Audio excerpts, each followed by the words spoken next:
Now I want to talk about the number 5 spot in the D-backs rotation because entering spring training, that number 5 spot has been one of the biggest competitions, right? And after what today is going to be Tuesday when you guys are listening to this. So after Monday, basically all the competitors in this competition have now had a spring training start.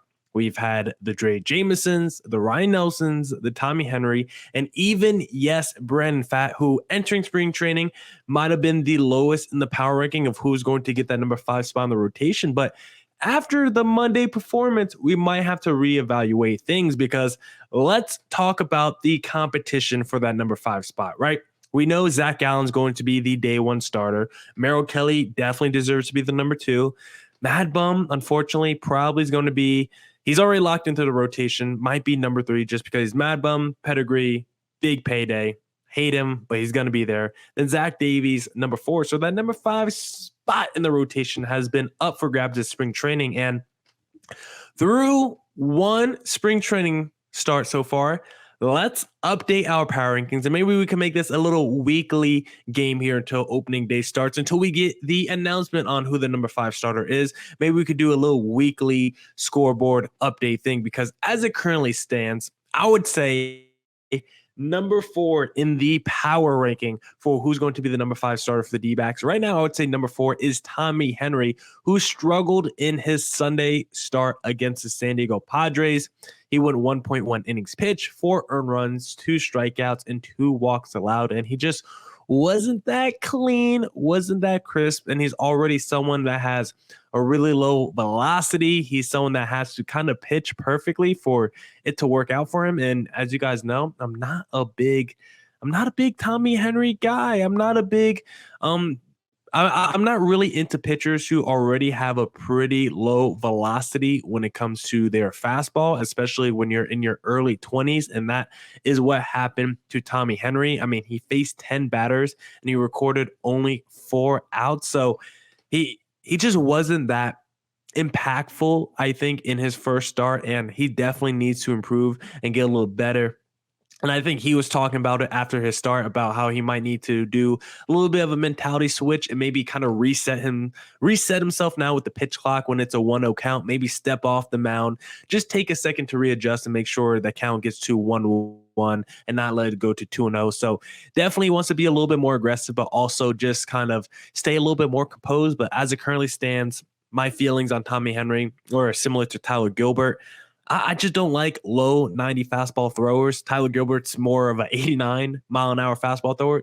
Tommy Henry's like 91, 92 when you're 24 years old, 25, and that's what you're topping out at. I'm not really going to be in on you as a long-term prospect. So right now, through the first round, Tommy Henry's probably number 4 in my number 5 spot power rankings, or what's the best way to say that? The number 5 spot in the rotation power rankings. We'll keep workshopping. We'll keep workshopping the name, but right now Tommy Henry checks in at number 4. Number 3 after his start on Monday, I think we have to go at Brandon Pfaadt, who came into the season number 4, and I think that's a number 3 with the arrow pointing upward because who knows if he keeps looking dominant during spring training. I still don't think he would win it, but maybe the timeline of him being called up to the major leagues becomes a lot shorter because Tommy Henry in his start today just looked fantastic. I mean, that's what Toy Lavello said. He said Pfaadt was fantastic, and you could just tell Brandon Pfaadt is going to be maybe not an elite starting pitcher, but you know he's not going to be a bad major leaguer. You know this guy has major league talent. You know this guy is going to be at least a serviceable starter once he gets to the major league level. And Brandon Pfaadt really displayed his stuff on Monday. Of course, this is all just small sample sizes. When you watch these guys in spring training, they're all going 1 to 2 innings pitched. But Brandon Pfaadt went out there. He looked comfortable.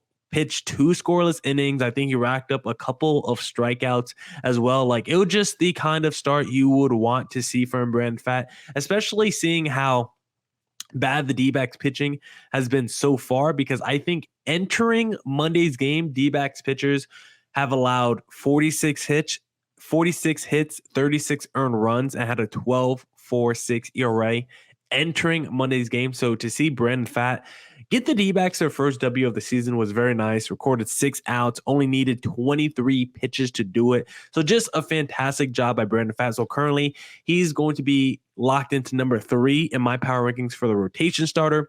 Number 2, I think we have to go Ryan Nelson, who had the cup of coffee with the D-backs last season. So I think because of the experience he already had with the D-backs last year, even after not the best start in his first start, I think you still have to put him ahead of Brandon Pfaadt. But these guys get 2 more, 3 more turns to the rotation, and Brandon Pfaadt is just clearly better than Ryan Nelson. Then we can reassess. But Ryan Nelson, I think, is still someone that's going to have a major role with the D-backs this season.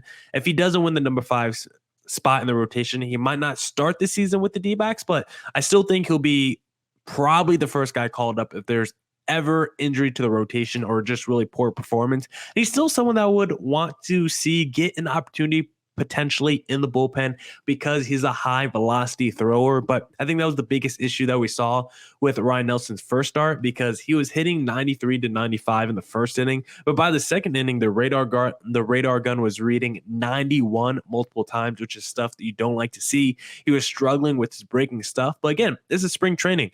Ryan Nelson is someone that last season, 70% of his usage was just fastball. So in his spring training start, he was trying to throw a little bit more breaking stuff, trying to throw some more sliders and curveballs out there and just see his secondary pitches and what he has there. And of course, the secondary pitches weren't exactly working in his first start. Still has to work on the off-speed pitches and execute them for strikes, but he's still working with Brent Strom. And I like the fact that he's trying new things in spring training. He's not just going out there and saying, he's not just staying true to himself, which is being a fastball heavy pitcher. He's going out there and trying to work on his secondary and off-speed stuff, which is what spring training is all about. So Ryan Nelson, first time through spring training, didn't look the best, but he's still number 2 in my power rankings.